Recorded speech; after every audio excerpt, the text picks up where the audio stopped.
We're going to go into our positional breakdown. If you guys missed it last week, we did goalkeepers and defenders. We kind of gave you our predictions for what the squad is going to look like. So go check that out from the past episode.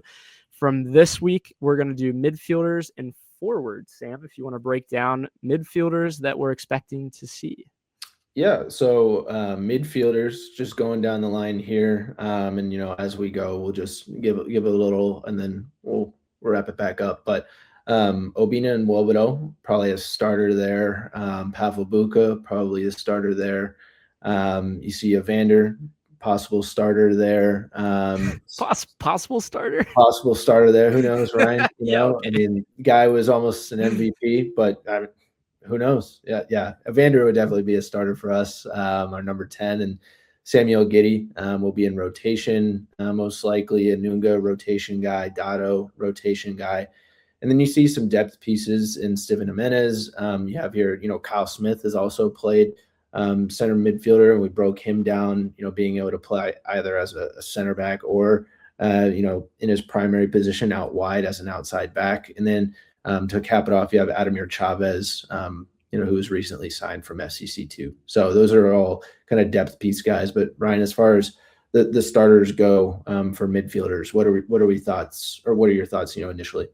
Yeah, so Obi, primed to have, a really good bounce back year. Obviously he came off of his quad injury at the end of the season, was a sub, for a few playoff matches, but to have him back and starting is going to be so key for this team. He was kind of that glue guy that we missed, and we had Anunga kind of fill in there.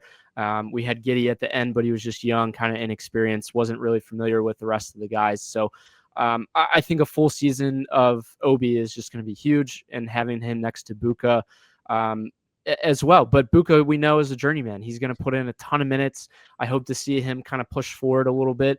And obviously Evander, poised for a big season as well. I think in big moments is where we really need to see Evander step up in tournament moments and down the stretch as well. So for me, prediction wise, if I had to put, numbers on Evander specifically, I think he's going to go for 15 goals this year and 17 assists. I think, again, this guy's just been year after year being able to just produce, but maybe in a little bit of a different way this season. We saw him score more last year. He's going to assist, I think, a little bit more this season. Yeah, I couldn't agree more. I mean, as far as numbers, if I had to throw something out, I think, maybe a little under the goals there. Are you talking like all comps, or are you just going MLS? What do you think? This is just MLS, yeah. Yeah, I mean, maybe like 12, 13 range goal-wise for me. I think assist-wise, I think you could see him reach the 20 mark, to be honest. I think it'd be really cool because he has a lot more weapons. I mean, towards the latter half of the season, right, we saw him kind of be really, really good with Brenner, right? And that could have been something this season. Unfortunately, we weren't able to get it done. But I could definitely see, like you said, Bucha kind of stepping up a little bit as far as in the goal scoring range. Boost his goal scoring. Yeah, I think 5 would be a solid number maybe for him, and 5 assists, like maybe getting to 10 goal contributions for Bucha would be huge. Mm-hmm. Gidi, even like getting a little bit more as well. I think Gidi's going to be crucial in unlocking what Evander can do, whether or not he starts or as a sub. Yeah, that's a good point. We said it.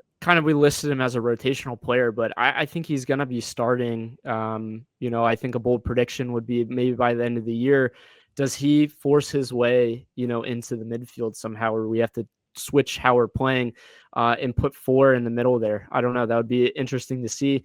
But yeah, the rest of the midfield, I think we could both agree that this is a pretty strong suit of this team down the spine with, having guys that have played solid minutes, other guys like Dado that are pushing 4 minutes, and then having depth pieces like Kyle Smith to be able to fill in as well if we absolutely need it.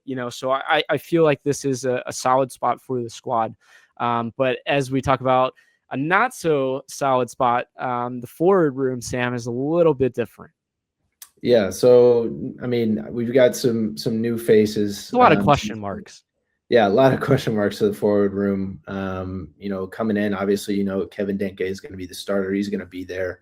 Right now, not really sure who's going to join him, to be honest with you. Right now, I think Jabbari, may be the best shout for a starter there, and Ayoub Jabbari. You've got Kristian Fletcher that could be either a rotation or a depth piece, depending on his health. But could he be more of a wing that he's used more on the wing rather than as a 9? And then you've got Tom Barlow as a rotation guy, and then Mboma Dem, probably a depth piece, and Stefan Trilla as a depth piece as well. So, forward room is kind of thin. It's a little unproven, especially like we hear all this potential about Fletcher, but he's coming off of ACL. You're not going to expect this guy to come in and produce high numbers. So who does that really fall on? It falls on Barlow. It falls on Jabbari because, you obviously expect Denkey to score. So at least for his numbers, I said it last season, I'm going to do it again. 20 goals, I think, is a good line for Denkey, all competitions. And 2 assists. I'm going to put 2 assists for there. If we went MLS, I think 18 goals probably for MLS would be solid for him. And then he'd get 2 in all the other comps. Maybe that's a little low. Like, I feel like he's going to get some easier goals maybe in Champions Cup. But I think Denkey, from what we've seen in the preseason, Sam, is just rearing to have just a solid year. The question just would be, is he going to stay? In the midseason, does that affect his numbers and what we're projecting here? I think that's important to kind of put out for everyone when we're looking at this. But Barlow, he scores in this past match. He had 3 goals last season. I think a good, number for him, similar to what we had seen maybe with Santos in the past, was about 5 goals roughly. Yeah. I think that would be a solid number, but all the goal scoring is then falling just literally on Denkey and on Evander again. So the question marks become like, can Ayoub Jabbari score? We just didn't see that last season. I think that he's going to get some goals off of, good service from Brian Ramirez and Ender Echenike. Those guys get down to the end line and Jabbari can win balls in the air. Like, that's what we've been missing. It's just a matter of, can he do it? He hasn't been shown to do that in any professional season this far in his career. Yeah, I think on top of that, Ryan, I think having a full season of Jabbari, could it also help out our back line during the free kicks, the corners, different things, right? So that way you now have a big body in Jabbari to throw up top, and maybe you see a Nick Hagelin, you see Miles Robinson, maybe Teenage Adebe. They are able to create room now, and maybe they get a couple goals, 2-3 goals throughout the season, and then now you're looking at the free kicks and the corners and going, okay, like FC Cincinnati can be not only dangerous through the middle with Denkey and Evander, but hey, like when they do have those free kick opportunities, hey, look out, because they can put the head on the ball, right? Which really haven't shown in the past. So hopefully having bigger bodies, right, kind of helps out. Well, that was the big thing, I think, honestly, with Brenner next to Denkey. Like, both of them are similar kind of build. Obviously, Denkey's a lot more physical. Brenner drops deep. But I think Jabbari, you saw when he came in, and especially against the Crew, like, he just caused so many problems for their back line. So if you can offload Denkey, where Denkey was getting doubled and tripled all last season, and now Jabbari can eat some of that and allow for, Miles to send balls long. That's huge for this team to be able to kind of break lines, because last season the other teams were coming right back at us. We had no real outlet, no real, hold up play, and no one saw it, honestly, since Brandon Vasquez. So can Jabbari not be Brandon Vasquez, but can he provide what Brandon did with hold up play like that? And can that unlock Kévin Denkey? Can those two combine? That's the big question. And that's honestly the big question with the forward room. So we'll see what happens this season with that. But Sam, you kind of put in here, I like these little segments here. Who could be added to this group? Potential free agents for both maybe midfield and for the forward room. Yeah, so just to start off, you got Eryk Williamson, center mid, 28 years old. His previous club was Charlotte FC. I believe in the past, we possibly looking at him, as far as a potential transfer in, the trade in between the league teams.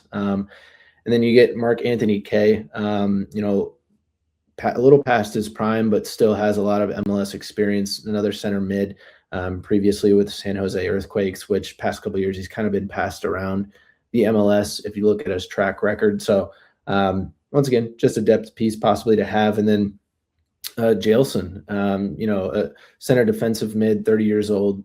Previous club was LAFC, could possibly be a good option as well. And then you get Amine Bassi, which I think his name has been thrown out a lot, even I think recently by Tom Bogert, saying like, hey, he's still available if people want to go out and get him. And yeah, he's a kind of a center attacking mid / forward, 28 years old, and was with the Houston Dynamo. And then Ryan, I mean, do we just bring back Sergio Santos? Obviously striker / forward, 31 at this point. And, after he left FC Cincinnati, he went to Houston Dynamo. He's been working out. We've seen everything he's putting out. He's staying fit. He's ready to go. Like you said, it would be a similar possible signing to Tom Barlow, where it's like, hey, you'll probably get 5 goals out of this guy, but is it worth the money? But now you could bring him in on a cheaper deal. Right? He's not on the deal that he was on previously. I mean, ideally, yeah, to have to low contract, I think. But you're taking a senior roster spot, and there's only so many of those left. So it has to be a key, contributor. Is that bench guy? Is that do any of these guys kind of pique your interest at all? Bassi had potential. I think 2 years ago he had a solid season with Houston. I think it was his first year with them. But he is 28. He's a little bit older, but he's kind of shown it in the league. He's more of like a 10, maybe like a false 9. So I don't know, like he could be an option there, but then I've always really liked Williamson. The question was just how he would recover from his ACL. He played some minutes last year, I believe, with Charlotte. But yeah, I don't think we need to really boost the midfield personally. So I think the forward room is where we're going to kind of look at things in center backs. So that's my personal take on it. But again, that's the primary transfer window for MLS stays open through March 26th. We've seen the past few seasons where we had like Brad Smith got added late in Kai Kamara. So we'll see as the first part of the season goes through. Are we looking to add someone like this in free agency? Sam, I'm going to give you full credit. If you nail one of these guys, that would be pretty sick.